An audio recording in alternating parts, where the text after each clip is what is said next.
한 주간에 잘 보냈습니까? 한 주간에도 많은 일이 있었습니다. 특히 어제 같은 경우는 좀 많이 좀 기쁘죠. 예. 오늘 말씀의 제목과 마찬가지로 기뻐하라. 이게 우리 각자의 기쁨이 될 수도 있지만 오늘의 말씀은 예수님께서 이 땅에 오신 초림에 대한 그런 기쁨을 함께 말씀을 통해서 나누고자 합니다. 사랑하는 성도 여러분, 오늘 우리는 대림절 3주차 주일을 이제 맞게 되었습니다. 대림절은 우리에게 매우 특별한 시간이죠. 왜냐하면 우리가 예수 그리스도의 오심을 기다리고 또 우리의 마음속에서 준비하는 시기입니다. 특히 이 3주차는 대림절 기간 중에 가장 하이라이트라고 하는 절정의 기간입니다. 이 3주차의 주일의 핵심 단어가 바로 기쁨입니다. 네. 이 단어는 기뻐하라라고 하는 동사의 뜻에서부터 시작되었는데 우리가 느끼는 감정을 고스란히 담고 있습니다. 오늘 말씀 이사야서 35장의 말씀은 어, 우리에게 있어서 기쁨의 말씀이 되기를 원합니다. 근데 35장의 말씀은 어떤 말씀인가 하면 남유다, 그 당시에 남유다가 멸망당하기 전에 이사야가 예언한 말씀이죠. 이사야가 예언하고 있는 그 시점을 잘 돌이켜보면 그 시대는 너무 암울합니다. 마치 뭐 엊그제 우리와 같은 그런 상황일 수도 있습니다. 왜냐하면 남유다가 이제 조금 있으면 멸망당하게 되고요. 이들이 바벨론 포로도 잡혀가게 됩니다. 그런데 하나님께서 이 이사야 선지자를 통해서 그런 하나님의 백성을 향해서 기쁜 메시지를 전해줍니다. 언젠가는 오늘 너희를 괴롭히고 너희를 힘들어했던 모든 열방들이 다 멸망당할 거다. 그리고 오늘 35절 5장에 기뻐해라. 너희들이 회복될 날이 있을 거라는 겁니다. 그날이 언제입니까? 저는 이렇게 생각합니다. 아마 이 날을 뭐 학자들에 따라서 많은 시기를 달리 볼 수도 있지만 저는 1차적으로 남유다에게 있어서 기뻐하고 그들의 주님, 그리스도가 바로 예수님으로 저는 1차적으로 보여집니다. 지금 현재 우리 시점에 이 말씀을 적용해 보면 물론 우리에게도 충분히 적용될 수 있는 말씀이고 우리에게 먼 미래적인 메시지로 적용해 보면 앞으로 우리에도 미래적인 뭐 천년 왕국이나 새 예루살렘 성에 들어가는 그날 그때가 언제죠? 바로 우리가 늘 손꼽아 기다리는 주님의 재림 그 시기로 볼 수도 있습니다. 여러분, 오늘 이 순간에 여러분의 마음속에 기쁨이 가득 차 있기를 바랍니다. 하나님께서는 우리에게 주신 이 특별한 이 시간에 예수 그리스도의 탄생을 기념하는 그리고 기다리는 그리고 기쁨으로 우리의 영혼을 충만하게 하는 시간이 될 줄 믿습니다. 예수님께서 이 땅에 오신다라고 하는 이 소식은 실감이 되시나요? 얼마나 큰 기쁨인지. 또 예수님께서 우리에게 미치는 우리 삶의 영향력 얼마나 큰지를 여러분들이 뭐 몸소 체험이 잘 되지 않고 실감이 되지 않을 수도 있겠지만 정말 진짜로 우리가 이 예수님이 어떤 분이시고 예수님이 나를 위해서 어떻게 하셨는지 이런 것들을 자세히 연구하고 예수님이 왜 나를 위해서 오셨는지 왜 십자가에서 죽으셨는지 이런 모든 것들을 우리가 좀 공부하고 하면 우리는 새로운 눈이 뜨여집니다. 그리고 예수님께서 우리에게 주신 그 기쁨이 얼마나 큰 기쁨인지 알게 될 겁니다. 여러분 언제 기쁘죠? 누군가 여러분에게 선물을 줄 때 기쁜가요? 아니면 내가 이루고자 하는 목표가 이루어졌을 때 기쁘죠? 근데 그런 기쁨도 잠시 잠깐입니다. 근데 오늘 예수님이 온 이 복된 소식의 기쁨은 오늘 우리로 하여금 우리 인생 전반적인 이 땅을 떠나서 주님을 만나기 그 때까지 그 기쁨을 우리가 누릴 수 있기 때문에 이 기쁨이 어마어마하게 큰 기쁨이라고 제가 말하고 있습니다. 기쁨은 무엇인지 한번 되새겨보면 우리가 기쁨은 단지 순간적으로 즐거움 뭐 이런 걸로 해서 요즘 이런 단어를 쓰더라고요. 도파민이 뇌에서 분비되면 그죠? 기쁘죠. 그런 마음을 쭉 유지하려고 그죠? 도파민 분비를 향한 뭐 마약이라든지 이런 걸 통해서 요즘 젊은 층들이 많이 그런 것들을 한다고 합니다. 뭐 마약이나 그리고 도박이나 이런 것들이 우리의 암울한 현실을 좀 회피하고 좀 내가 만족하고 또 내가 기뻐하기 위해서 일시적으로 되는 것을 알고 있지만 그곳에 빠지게 되면 헤어나올 수가 없다라고 합니다. 근데 오늘 그와 정반대로 우리에게 영원한 기쁨, 또 우리의 인생의 전반적인 삶에 영향을 미치는 그 기쁨은 바로 예수님이 탄생했다라고 하는 기쁨인 줄 믿습니다. 이 기쁨은 우리 일상 속에서 우리의 모든 순간 속에 느낄 수 있고 또 지속이 되고요. 또 변함이 없는 기쁨을 말하고 있는 겁니다. 여러분, 이 기쁨이 얼마나 큰지 지금 느껴지시는 분 있나요? 예수님의 탄생의 소식은 우리에게 희망과 구원의 기쁨을 안겨준다라고 하는 사실. 그게 느껴지면 여러분은 예수님을 제대로 알고 있다라는 겁니다. 이 기쁨은 그 어떤 것과도 비교할 수가 없고 오직 하나님께서 주신 선물입니다. 여러분 뭐 생일날이나 아니면 뭐 남녀 간에 뭐 며칠 뭐 100일 뭐 이러면 또 선물을 받죠. 선물 받으면 기쁘죠. 당연히 기뻐요. 저도 선물을 받으면 기쁘더라고요. 근데 그 기쁨은 어떨까요?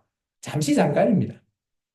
근데 오늘 하나님께서 우리에게 주신 이 예수님이라고 하는 이 선물은 우리의 영원한 기쁨의 선물이 될 줄 믿습니다. 이제 하나님 말씀을 통해서 우리에게 주어진 이 기쁨을 한번 경험해 보도록 하겠습니다. 첫 번째, 기쁨의 소식, 예수님의 탄생의 소식을 얘기하고 있습니다.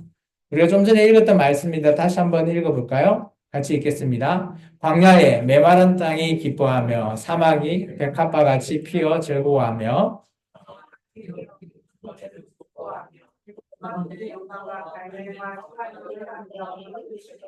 그것들이 여호와의 영광 곧 우리 하나님의 아름다움을 보리로다.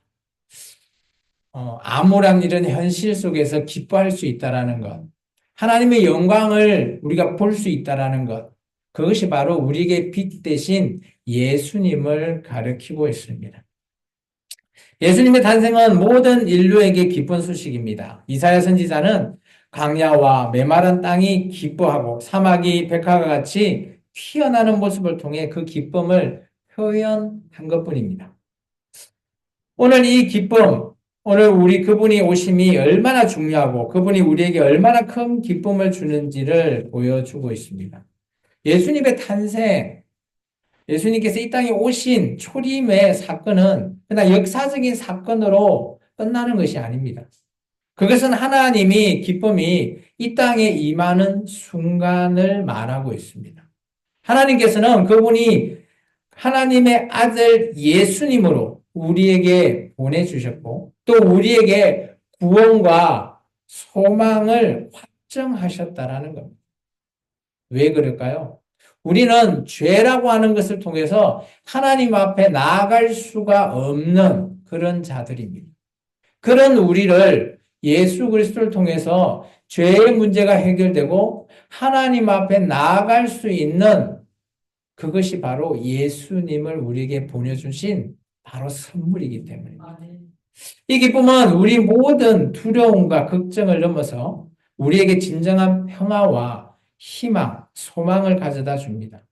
예수님의 탄생의 소식을 들은 가장 먼저 예수님이 이 땅에 탄생하셨다라고 들은 사람들이 누굴까요? 목자들인가요?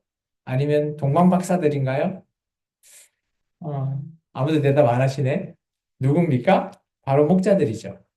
누가복음 2장 10절에는 그래서 천사가 이렇게 얘기합니다. 한번 읽어볼까요? 천사가 이르되 무서워하지 말라. 내가 온 세상에 미칠 큰 기쁨의 좋은 소식을 너에게 전합니다. 큰 기쁨. 예수님의 탄생의 소식이 바로 큰 기쁨이라고 누가복음에서 말하고 있습니다. 이 큰 기쁨의 소식, 예수님께서 이 땅에 오심으로 우리는 하나님의 크신 사랑과 은혜를 직접 경험할 수 있게 되었다라고 하는 사실입니다. 한 작은 마을에 소년이 있었는데 그는 크리스마스를 손꼽아 기다렸다고 합니다. 그 이유는 산타라고 하는 그 할아버지가 선물을 줘서 그것을 손꼽아 기다린 게 아니라 이 소년은 예수님의 탄생을 기념하는 그날을 기쁨을 누리기 위해서 손꼽아 기다렸다고 합니다. 이 소년이 왜 그럴까 좀 자초지정을 살펴보니 소년은 매년 크리스마스가 다가오면 가족과 함께 예수님의 탄생의 이야기를 늘 부모에게 전해 듣고 그 말이 사실이구나. 그 말이 깨달아졌다라는 거죠. 그러다 보니까 이 소년에게는 언제나 크리스마스가 되는 그날을 늘 손꼽아 기다리고 그때 받았던 귀한 선물, 예수님을 통해서 기쁨을 새롭게 경험하였다고 합니다. 그는 그의 눈에는 예수님의 탄생이 무엇보다 큰 기쁨이고 그에게 그 소년에게는 그 인생의 영향을 통해서 그 소년이 정말 예수님의 오기를 참 기쁘게 맞이하는 그런 소년이 되었다고 합니다. 우리 삶에도 이런 기쁨은 필요합니다. 예수님의 탄생의 소식은 누구나 잘 알죠. 요즘 우리가 12월 달 되면 쉬는 날이 바로 그저 성탄절이기 때문입니다. 그런데 이 성탄절은 그냥 단순히 예수님이 이 땅에 오셨다. 그것을 기념한다. 이렇게 해서 그냥 쉬는 날, 그거로 그치는 것이 아니라 예수님의 탄생을 통해서 우리 영혼이 소생되고 또 메마른 우리의 마음에 기쁨을 가득 채워줄 수 있기 때문에 우리는 손꼽아 기다려야 될 줄 믿습니다. 우리가 예수님의 오심을 통해서 우리가 새로운 생명을 얻는다. 또 그 기쁨을 통해서 우리의 일상 속에서 누릴 수 있는 기쁨, 그런 것을 우리가 늘 우리 일상 속에서 경험하고 일상 속에서 누려야 된다라는 것을 말하고 싶습니다. 이 기쁨은 단순한 감정에서 그냥 기쁜 감정으로 그치고 끝나는 것이 아니라 우리의 삶의 변화를 시키는 힘으로서 예수님을 기다리시라는 겁니다. 예수님의 탄생을 통해서 주어진 우리의 기쁨은 우리의 마음에 깊이 새겨야 됩니다. 마치 이 소년처럼. 어릴 때 부모님들의 그 예수님의 탄생의 소식을 듣고 이 소년이 매년 그 기쁨, 예수님을 만나고자 하는 기쁨을 손꼽아 기다렸듯이 오늘 우리 마음 속에서도 예수님의 탄생을 손꼽아 기다리시기를 주 이름으로 축원합니다. 기쁨의 소식은 단지 역사적인 사건, 과거의 사건이 아니라 현재 우리 삶 속에 예수님이 함께하고 우리 삶 속에서 그 기쁨이 울려 퍼지는 소식, 그게 바로 저는 복음이라 생각합니다. 예수님의 탄생이 우리에게 주는 이 기쁨은 시간이 지나가도 우리가 나이가 먹어도 우리가 늙어가도 이 기쁨의 소식은 변하지 않는다라는 사실입니다. 예수님의 탄생이 우리의 삶에 주는 이 큰 기쁨은 우리가 항상 기억해야 되고요. 또 그분의 사랑과 은혜를 우리가 찬양을 통해서 그래서 12월 되면 그죠? 라디오나 TV 같은데 그죠? 성탄절에 대한 그런 노래들이 많이 나오죠. 그리고 우리 찬양단도 12월 달에 되면 유독 그죠? 예수님의 탄생을 기념하는 그죠? 그런 찬양을 합니다. 맞습니다. 우리는 늘 찬양하면서 예수님의 탄생을 손꼽아 기다릴 줄 믿습니다. 이제 우리는 이 기쁜 소식을 그죠? 나눠야 된다라고 저는 생각합니다. 두 번째, 요한복음 15장 11절에 우리는 나눔을 나눠야 된다라고 보죠. 요한복음의 말씀을 제가 따로 정리하지 않았네요. 성경에 있으면 한번 찾아주시겠습니까? 요한복음 15장 11절입니다. 제가 읽어드리겠습니다. 내가 이것을 너에게 이른 것은 내 기쁨이 너희 안에 있고 너희 기쁨을 충만하게 하려 합니다. 예수님은 우리의 기쁨을 나누며 살길 원해요. 그러나 내가 받는 걸로 끝나는 게 아니라 이 기쁨이 우리 개인적인 것으로 또 끝나는 것이 아니라 다른 이들과 나눌 때 이 기쁨은 배가 되고 시너지 효과를 누린다라는 겁니다. 요한복음에서 예수님께서 말하신 것처럼 그분이 기쁨이 우리 안에 있고 우리의 기쁨이 충만하게 되는 것, 그게 바로 예수님이 바라는 것이라는 것이죠. 바울은 사도행전 20장 35절에 이렇게 얘기합니다. 너희가 예수님이 우리에게 친히 말했다. 받는 것보다 주는 것, 그게 더 복이 있다라고. 이처럼 나눔의 기쁨은 더욱 깊이 우리가 기쁨을 이해할 수 있는 거예요. 저희 교회도 그래서 받는 것보다 나누는 걸 좋아하시는 분들이 너무 많아요. 집사님도 그렇고 저의 아내도 그러고 막 퍼주는 거 좋아합니다. 때로는 보면 뭐 저리 퍼줘? 그런데 나눠주는 게 너무 기쁘대요. 저는 참 그 기쁨이 그냥 개인적인 감정에서 오는 기쁨은 아니라고 봐요. 정말 이래 나누고 또 내 안에 있는 사랑을 전한다라는 것, 이것은 우리 안에 함께 하시는 예수님의 사랑이 함께 있기에 기쁨이 배가 되지 않나? 저는 그렇게 생각해 봤습니다. 한 가난한 여인이 있었다고 합니다. 그는 자신이 가진 것이 무척 적었다고 해요. 그런데 그렇게 남들이 보기에 가난하고 그죠? 가진 것도 없어 보이는데 그는 매년 이때쯤 되면 작은 것을 나눈다고 합니다. 그녀가 이제 하고 있는 가게가 빵집인 것 같아요. 근데 이제 평상시도 빵이 잘 안 팔리는 것 같아요. 그런데 놀라운 것은 뭐 잘 팔리고 안 팔리고의 문제가 아니라 그녀가 매년 그죠? 성탄절이 되어 가면 빵을 갖다가 일부를 떼어서 가난한 자들에게 계속 나눔을 했다고 합니다. 자기의 이 빵을 구워서 가난한 이웃에게 나누고 따뜻한 차를 건네면서 늘 이걸 매년 실천했다고 해요. 처음에 그 마을에서는 왜 그녀가 보기에도 가난하고 가게도 영 장사가 안 되는 것 같은데 손해보는 거 아니야? 이렇게 생각했다고 합니다.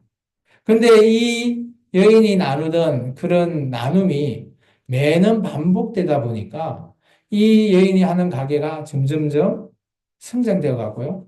또 놀라운 것은 이웃들이 그죠? 변화가 되었다라고 합니다. 그날 마을에서 그 이 여인이 했던 이 작은 기쁨을 나누는 기쁨이 정말 큰 기쁨으로 나누게 되고 그 마을에는 정말 웃음이 끊이지 않는 그런 마을이 됐다고 합니다. 기쁨을 나눈다라는 것은 뭐 물론 단순히 물질을 나누는 것은 맞습니다. 근데 그것이 작은 것이라 할지라도 나눔이 시작이 되어지면 그죠? 그것이 점점점 커진다라는 사실입니다. 기쁨은 우리에게 잘 보시면 나누는 이 기쁨은 우리가 작은 거라고 생각하지만 이 안에는 어마어마하게 큰 게 있어요. 뭐가 있을까요? 저는 이렇게 생각합니다. 이 여인이 자기가 만든 빵이지만 그 빵을 만들기 위해서 노력했던 시간, 또 이웃들에게 관심을 갖고 나눠주는 시간, 또 자기가 정말 빵을 구울 때 사랑으로 구웠던 그 사랑함, 이런 모든 것들이 그 빵 안에, 작은 빵 안에 고스란하게 담겨져 있다는 거죠. 그런 말미암아 사람들이 처음에는 뭐 작은 빵이라서 그냥 먹고 감사합니다라고 말하고 끝났겠죠. 근데 시간이 가면서 그 일이 반복되다 보니 그 만나는 사람들마다 그녀를 다시 보게 되고 또 그 마을 모든 사람들이 변화가 되었다라고 합니다. 오늘날 우리 시대에 참 이런 것을 좀 닮아갔으면 좋겠어요. 우리가 지금 참, 그죠? 어, 어려운 시기를 좀 겪고 있죠. 근데 저는 그 시위 속에서 이런 기사를 봤어요. 저는 참 이게 너무 기쁘더라고요. 보니까 시위를 열심히 하고 있는데 자기는 못하니까 뭐 어느 빵집에 한 500만 원 끌고 놓고 시위하는 사람들한테 어, 배고프면 와서 먹고 가라. 또 어떤 사람은 또 김밥집에 뭐 한 200만 원 끌고 놓고 성결제하고 그렇게 올려놨다고 합니다. 그런 걸 보면 이 사람은 자기는 시간이나 이런 게 없어서 나눌 수 있는 게 뭐가 있을까? 물론 물질적으로 나누긴 했지만 그 사람 안에 단순히 그렇게 성결제하는 이게 뭐 대단하다. 저는 이것보다는 그 사람 안에 정말 사랑이라는 것을 저는 좀 봤어요. 이게 우리가 온 국민이 지금 한마음 한뜻으로 정말 좀 불행한 일이지만 탄핵이라는 것을 진행했잖아요. 근데 저는 그것도 물론 팩트지만 저는 그런 모든 것들이 하나의 공감대가 되고 우리나라의 모든 국민이 정말 너무 대단하다. 저는 그것을 좀 눈여겨봤습니다. 이렇게 기쁨을 나누는 삶은 우리 스스로에게 어떻게 보면 큰 축복이 됩니다. 우리가 나눔을 통해서 더 큰 기쁨과 만족을 얻게 된다는 거죠. 예수님께서 우리에게 주신 기쁨을 더 풍성하게 누리시기를 주 이름으로 축원합니다. 세 번째는 기쁨이 충만하게 어떻게 하면 충만하게 될 수 있을까라고 하는 기쁨입니다. 빌보서 4장 4절에 우리가 잘 아는 말씀입니다. 같이 한번 읽어볼까요? 시작.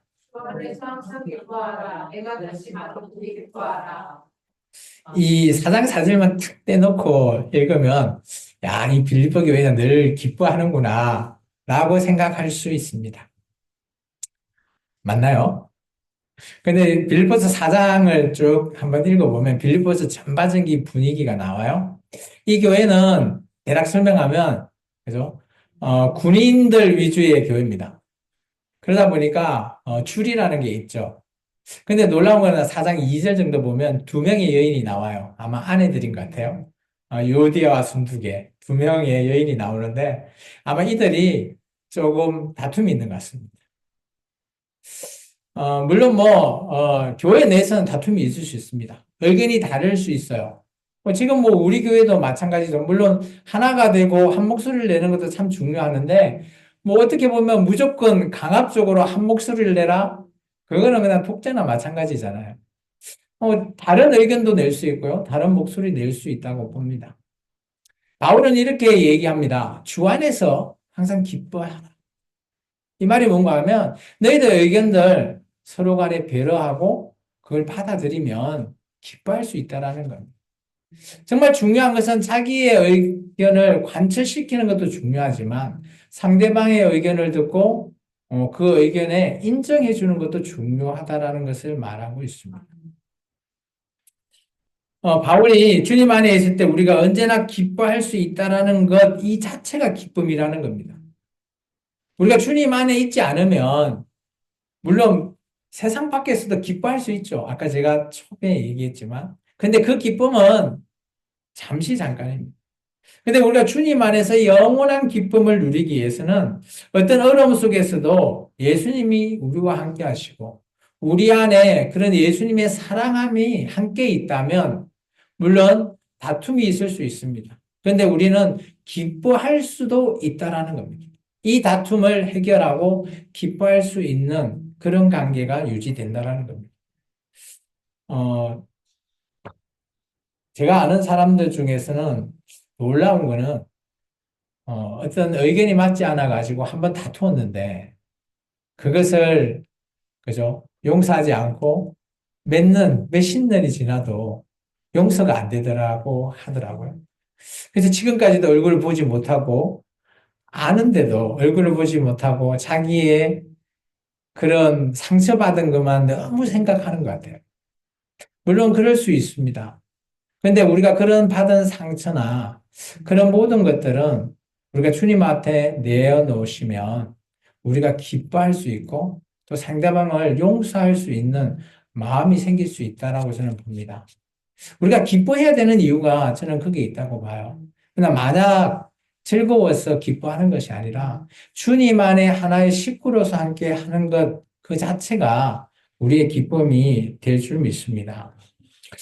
요한복음 16장에는 이렇게 얘기합니다. 지금까지 너희가 내 이름으로 아무것도 구하지 아니하였으나 구하라. 그리하면 받으리니 너희 기쁨이 충만하리라. 주님 안에서 우리는 뭘 해야 돼요? 구하라. 여러분 기도 열심히 하십니까? 아무도 대답 안 하시네. 기도 열심히 하십니까? 어이, 아멘도 안 하시네. 기도 열심히 하십니까? 아, 이게 반강제인데. 우리가 주님 안에서 기쁨을 누릴 수 있는 것은 세상에서 나누는 기쁨과 다릅니다.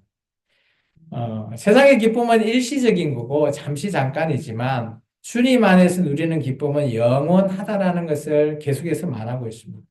우리가 어려운 상황에 처해질 때 뭐 하라고요? 구해라. 누구에게요? 주님 안에서. 그래야지 우리가 기쁨을 누릴 수 있다고 말하고 있습니다.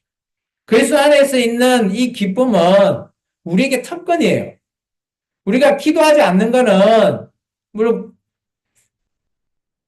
갑자기 제가 다른 단어가 생각나는데 어쨌든 간에 주님 안에서 우리가 기도하지 않으면 안 된다는 걸 말하고 있습니다. 물론 기도 안 할 수도 있죠. 그런데 저는 여러분에게 권고합니다. 언제나 기도하십시오. 기쁠 때도 기도하시고 좋을 때도 기도하시고 언제나 주님한테 기도하시면 여러분의 삶에는 기쁨이 충만할 거라고 말하고 있습니다. 어떤 역경 속에서도 희망을 잊지 말라라고 하는 그 말씀이죠. 시편 16편에는 이렇게 되어 있으면 같이 한번 읽어볼까요? 주께서 생명의 길을 내게 보이시리니 충만한 기쁨이 있고 주의 오른쪽에 영원한 즐거움이 있나이다. 시편의 기자도 이렇게 얘기하죠. 하나님의 임재 앞에서 기쁨을 찬양하라. 하나님 앞에서 충만한 기쁨이 있고 그의 오른쪽에 영원한 즐거움이 있다. 물론 기쁨이라고 하는 감정은 즐거움을 동반하고 있는 거예요. 그건 당연한 거죠. 그리고 그것이 계속 이어져 가면 충만이라고 하는 단어를 우리가 함께 할 수 있습니다. 이 말씀은 하나님과 친밀한 관계 속에서 우리가 누릴 수 있는 그런 기쁨을 설명하고 있습니다. 주님과 함께하는 삶, 그것으로 가득 차 있을 때 오늘 우리가 누릴 수 있는 특권, 그리고 우리에게는 영원한 기쁨이 함께한다라는 사실입니다. 우리가 주님 안에서 그럼 어떻게 하면 이 기쁨을 충만을 유지할 수 있을까? 저는 여러분에게 한 네 가지 정도 소개할 겁니다. 뭐 우리가 늘 하고 있는 거예요. 그런데 새롭게 들릴 수도 있겠죠. 첫 번째, 뭘까요? 제가 좀 전에 얘기했던 기도하시라. 기도와 말씀 속에서 여러분께서 하나님과 친밀하시라는 겁니다. 우리가 기도한다라는 건 제가 계속 얘기하죠. 기도라고 하는 건 내가 일방적으로 하는 게 아니라 하나님과 나와의 대화라고요. 그죠? 어, 기도를 그죠? 보이지 않는 뭐 남들이 이래서 혼자서 그죠? 남한테 막 안녕하세요. 어땠어요? 막 얘기하면 남들이 보기에 아무도 없는데 혼자 막 하면 뭐라 그래요? 뭐라 그래요? 그죠? 그 말 하잖아요. 기도할 때 여러분 하나님 앞에 하나님과 예? 기도하실 때 이렇게 하지 마시라고요. 그럼 어떻게 해야 돼요? 집사님 어제 어땠어요? 힘들었죠? 대답을 안 하시네. 일하시느라 고생이 많으셨죠? 이렇게 상대방을 보고 대화하듯이 기도를 하시라고. 하나님께서는 우리가 늘 함께하고 계시다라는 사실이 믿어지면 내가 하는 기도가 처음에 제가 얘기했던 것처럼 그렇게 기도하는 게 아니라 하나님을 바라보고 하나님의 마음을 읽으면서 기도할 수 있다라는 겁니다. 그런 기도를 통해서 하나님과 교제를 하시면 여러분은 기쁨이 영원히 충만하실 줄 믿습니다. 두 번째는 순종이죠. 믿음으로 순종하시라는 겁니다. 하나님의 말씀이 순종할 때 우리의 삶에서 그것이 기쁨으로 나오는 원천이 된다는 겁니다. 우리가 오늘도 제가 계속 말씀을 읽잖아요. 이 말씀을 여러분한테 계속 소개하는 이유가 뭘까요? 이 말씀 안에는 힘이 있어요. 제 설교에 힘이 있는 게 아니라 하나님의 말씀 속에서 힘이 있는 겁니다. 여러분에게 주시는 이 말씀이 여러분이 한 주 동안 힘들고 어려울 때 여러분에게 기쁨을 주는 정말 원천이 된다라는 겁니다. 그렇기 때문에 여러분은 힘들고 어려울 때 어떻게 해야 돼요? 하나님 앞에 다 내려놓고 다 맡기십시오. 쉽지 않으시죠? 교사님, 내려놓는 게. 그런데 내려놓는 게 정말 쉽지 않지만 내려놓는 연습이 필요합니다. 그래야지만이 우리 안에 하나님의 기쁨이 차곡차곡 쌓인다라는 것을 말하고 있습니다. 그것을 우리가 믿음이라고 말하죠. 세 번째는 뭘까요? 제가 숙제를 내준 사랑입니다. 사랑을 나누시라는 거예요. 숙제 잘하고 있나요? 오늘 우리 고정미 선생님이 안 와서 물어보지 못하겠네. 제가 숙제 늘 내주잖아요. 이 숙제는 계속 합니다. 제가 점검을 하죠. 사랑합니다를 하루에 3번 누구에게나 상관없습니다. 하시라고. 누구에게는 쉬울 수 있어요. 근데 누구에게는 어려울 수 있습니다.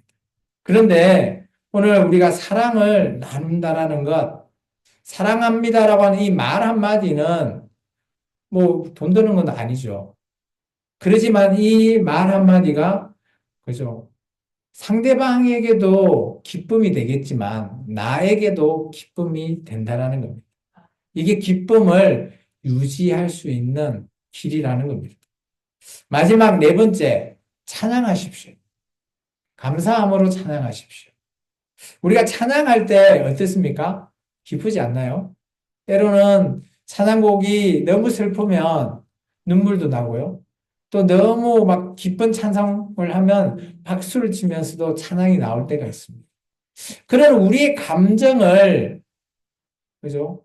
울리고 웃기고 하는 그런 요소 중에 찬양이라고 하는 참 좋은 것이 우리에게 있습니다. 그래서 여러분이 예배드리기 전에 찬양할 때 정말 그 찬양 속의 가사를 되뇌어 보시면서 기쁘게 찬양하시기 바랍니다. 그래서 매일매일 뭐 예배를 드릴 수가 없다면 찬양을 해 보십시오. 그것이 여러분 안에 기쁨을 충만하게 유지할 수 있는 한 가지의 방법입니다. 제가 4가지 소개했죠. 어렵습니까? 쉽습니까? 아, 뭐라고요? 어렵다고요? 어렵다고요? 뭐가 그래 어려울까요? 아, 아니, 우리 기도하는 거 늘 하죠? 그럼 하나님의 말씀대로 지키면서 순종하는 것 하지 않나요? 그리고 사랑합니다 말하는 것도 충분히 할 수 있고, 찬양, 뭐, 흥얼거리면서 남들이 보기에 뭐 미쳤다 할 수는 있겠지만, 찬양하는 것도 할 수 있지 않나요? 4가지, 여러분의 기쁨을 충만하게 하는 요소 4가지를 숙제로 내줘야 되겠네요. 어렵다고 하니까, 순종이 어렵다고요? 순종이 어려울 수밖에 없죠. 근데 순종은 제가 아까 얘기했죠. 나의 모든 것들을 버리십시오. 내려놓으셔야지만이 순종할 수 있습니다. 내 것을 가지고 있으면 절대 순종할 수 없습니다. 내 것을 버릴 때 하나님의 말씀을 내가 순종할 수 있다라는 사실. 시편 100편에는 맞아. 이렇게 얘기합니다. 찬양하시라. 같이 읽을까요? 기쁨으로 여호와를 섬기며 노래하면서 그의 앞에 나아갈지어다. 찬양하십시오. 오늘도 우리가 뭐 성탄절 찬양을 통해서 여러분 기쁘셨나요? 기뻤으면 좋겠습니다. 저는 이제 저도 찬양할 때 어떤 곡은 너무 슬프고 어떤 곡은 너무 기쁘고 그런 찬양을 들을 때마다 정말 이런 찬양을 계속 듣는다라는 것, 이게 우리에게 기쁨을 유지해 줄 수 있다라는 것 너무 감사합니다. 이렇게 기쁨이 충만을 누리는 삶은 우리 일상 속에서 하나님과의 관계가 그죠? 온전히 돈독해지고 하나님이 이런 분이시라는 것을 깨닫게 해준다라는 겁니다. 우리는 주님 안에서 기쁨을 충만하게 누리시고 또 다른 사람에게 이 기쁨을 나눠 주시기를 바랍니다. 하나님께서 주시는 이 기쁨은 우리의 삶이 변화돼요. 못 믿으시겠다고요? 한번 따라 해보시기 바랍니다. 한 달을 해보시고 두 달을 해보시면 그 한두 달 전에 여러분의 했던 모습과 이후에 비포와 애프터가 완전히 확연히 다르다는 것을 깨달을 수 있을 줄 믿습니다. 사랑하는 성도 여러분, 오늘 기뻐하라 주께서 오신다 라고 하는 제목으로 오늘 예수 그리스도의 탄생을 우리가 기쁨으로 나누고 어떻게 하면 이 기쁨을 충만하게 유지할 수 있을까에 대해서 말씀을 나누어 봤습니다. 이 시간 우리가 대림절 3주차 주일을 맞이해서 기쁨의 의미를 되새겨 봤죠. 어때요? 기쁨을 누릴 수 있겠습니까? 감사합니다. 우리의 삶 속에 이렇게 늘 기쁨을 누리고 또 예수님의 탄생을 기념하면서 오늘 우리가 큰 기쁨을 누리는 이런 기쁨의 삶, 오늘 저와 여러분께서 하나님의 말씀을 통해서 함께 하기를 주의 이름으로 축원합니다. 기쁨을 나누는 삶은 예수님의 가르침에 따라서 우리가 나누는 겁니다. 아까 우리가 봤지만 요한복음이나 사도행전 보면 나누라고 말하고 있습니다. 우리가 기쁨을 나누는 것이 우리를 기쁨을 충만하게 하고요. 또 나와 상대방이 함께 크게 기쁨을 누릴 수 있기 때문입니다. 기쁨은 단순히 개인적인 것이 아니라, 그죠? 함께 하는 것, 함께 이어서 나누는 것을 얘기합니다. 그럴 때 이 기쁨이 커지고 시너지 효과를 누릴 수 있다는 겁니다. 주님 안에서 기쁨을 충만하게 누리는 삶, 네 가지 제가 숙제 내줬습니다. 꼭 실천하면서 숙제하시고 기쁨을 경험해 보시기 바랍니다. 이제 우리는 이 말씀을 마음에 새기고 기쁜 소식을 한번 나눠보시기 바랍니다. 주님 안에서 충만한 기쁨을 누리기를 주의 이름으로 소망합니다. 우리에게 주신 이 놀라운 기쁨을 잊지 말고 매일 삶 속에서 실천해 보시기를 제가 권해드립니다. 또한 이 예수님께서 우리에게 주신 이 기쁨은 영원히 변치 않는 그런 기쁨입니다. 우리를 또 언제나 지켜주시는 기쁨입니다. 주님의 은혜와 사랑, 이것을 우리가 늘 생각하며 우리의 모든 삶 가운데서 기쁨이 가득한 삶이 되기를 주의 이름으로 축원합니다. 기도하겠습니다. 참 좋으신 아버지 하나님 감사합니다.